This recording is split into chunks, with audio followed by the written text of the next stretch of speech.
चरण स्नेही जी को आमंत्रित करता हूं। दलित समाज से हैं, बहुत जाने माने प्रोफेसर हैं और चिंतक भी हैं। स्नेही साहब, स्वागत आपका, धन्यवाद। समय लगा सबकी राय समेट के आप तक पहुंचाने का। ये बताइए, क्या जातियां हमारे समाज की सच्चाई है और ये क्या गर्व और नीचा दिखाने का भी कई बार ये हथियार बनता है? और क्या जातियों की वजह से लोगों को नीचा दिखाया जाता है, या हमें जातियां बताना चाहिए? इसमें गर्व करने की बात है, इसमें शर्म की बात कौन सी है? आप किस पक्ष को मानते हैं?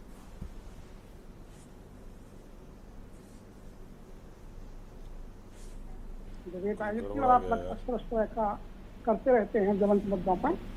देखिए, असल में बात यह है कि जाति बताना या ना बताना वो व्यक्तिगत तौर पर अलग अलग हो सकता है, लेकिन ये सही बात है कि जिस रूप में और जिस टोन में अनुराग ठाकुर जी ने राहुल जी को बिना नाम लिए जिस तरह से तरबियत किया था जाति के नाम पर, वो सबको असहज कर गया।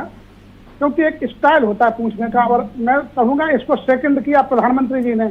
सबसे बड़ी बात यह है कि अनुराग ठाकुर को छोड़ दीजिए, लेकिन प्रधानमंत्री जी अपने ट्वीट में उसको सेकंड कर रहे हैं और उस चीज को उजागर कर रहे हैं कि जिस व्यंग में, जिस तथ्यपरक दृष्टि से अनुराग जी ने खबर ली है, माने प्रधानमंत्री जी अपनी पार्टी के अनुराग जी को सेकंड कर रहा है, प्रोत्साहित कर रहा है कि ठीक है, और उसका उपयोग भी कर रहे हैं। वो कह भी रहे, छुपा नहीं रहे कि जिस व्यंग में, मतलब ये व्यंग में यदि कोई पूछेगा तब तो परेशानी आएगी, व्यंग के साथ कोई करेगा तब तो मुश्किल खड़ी होगी।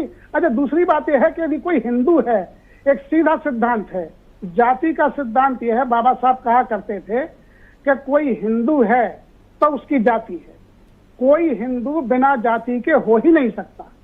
तो निश्चय ही राहुल जी ने कई समय पर जनेऊ भी दिखाया है, तमाम प्रकार के अनुष्ठानों में भाग भी लिया है, लेकिन चौधरी साहब ने जिस तरह से उसको पूरी तरह तथ्यात्मक दृष्टि से उजागर किया है, वो भी सबके साथ जानते हैं। तो इसका अगर चौधरी साहब जानते हैं तो अनुराग ठाकुर भी जानते होंगे स्वाभाविक तौर पर। तो पूछने की क्या आवश्यकता थी? निश्चय ही वो जिस टोन में पूछा गया है वो टोन गलत थी। लेकिन ये सही बात है, यदि राहुल गांधी अपने आप को हिंदू कहते हैं, और हैं भी, वो कहते भी हैं, तो निश्चय ही उनकी जाति है। इसमें क्या, क्योंकि बिना जाति के कोई हिंदू हो ही नहीं सकता है।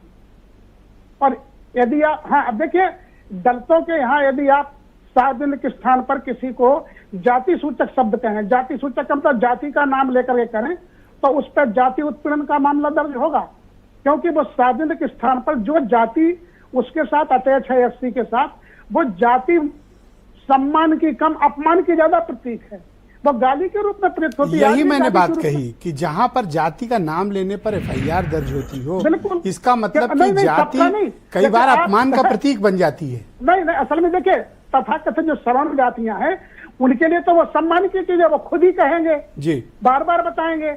लेकिन दलितों को जो जाति दी गई है मनुवादी व्यवस्था में, वो एक तरह से गाली है। और यही कारण है कि जाति सूचक शब्द सार्वजनिक स्थान पर, ऑफिस पर नहीं कहना चाहिए, और कहते हैं तो उस पर एफआईआर दर्ज होती है।